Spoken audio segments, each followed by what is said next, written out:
पुकार कैसे बा अपन माई से कैसे कहतिया। अरे कवन फूलवा चढ़ावे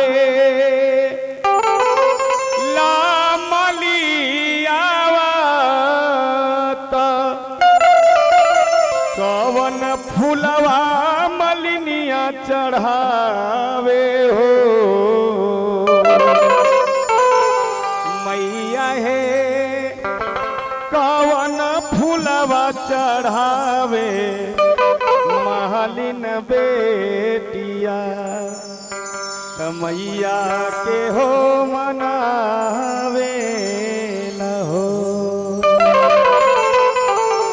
कौन फूलवा चढ़ावे मलियावा कवन फूलवा मलिनिया चढ़ावे हो कौन फूलवा चढ़ावे मलियावा कवन फूलवा मलिनिया चढ़ावे हो मैया हे कवन फूलवा चढ़ावे मालिन बेटिया मैया के मनावे हो मैया हे कवन फूलवा चढ़ावे मालिन बेटिया मैया के मनावे हो।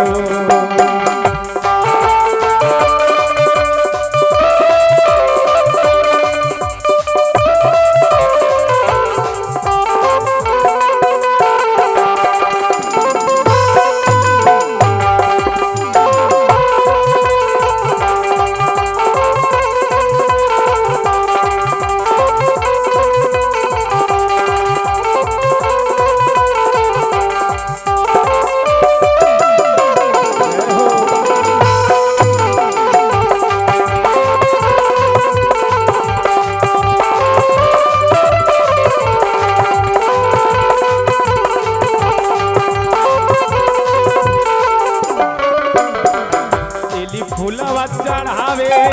मलियावा तबेली फूलवा मलिनिया चढ़ावे हो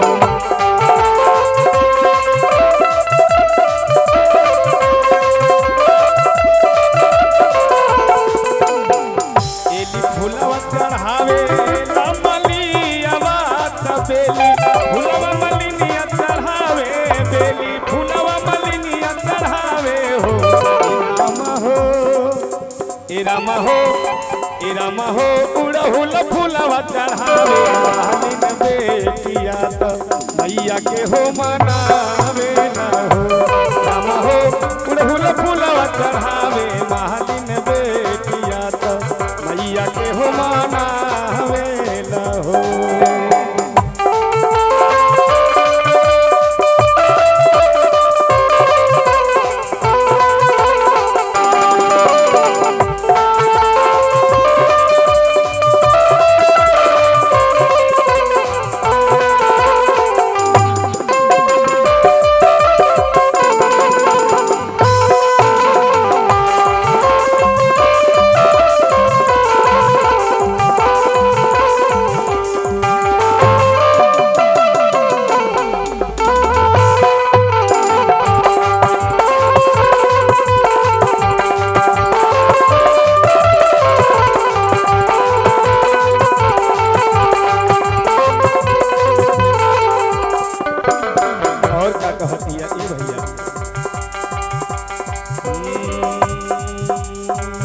कौन गावे मैया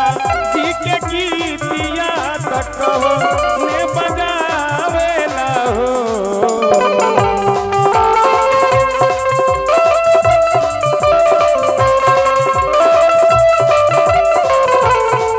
ये हो कौन गावे मैया जी के गीतिया तक ने बजावे ना यार ने बजावे ना हो कवन करे मैया शेयर दिया मैया के मनावे न हो राम हो कवन करे मैया शेयर दिया मैया के मनावे न हो।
हो ए रामा हो रहो न फुलावा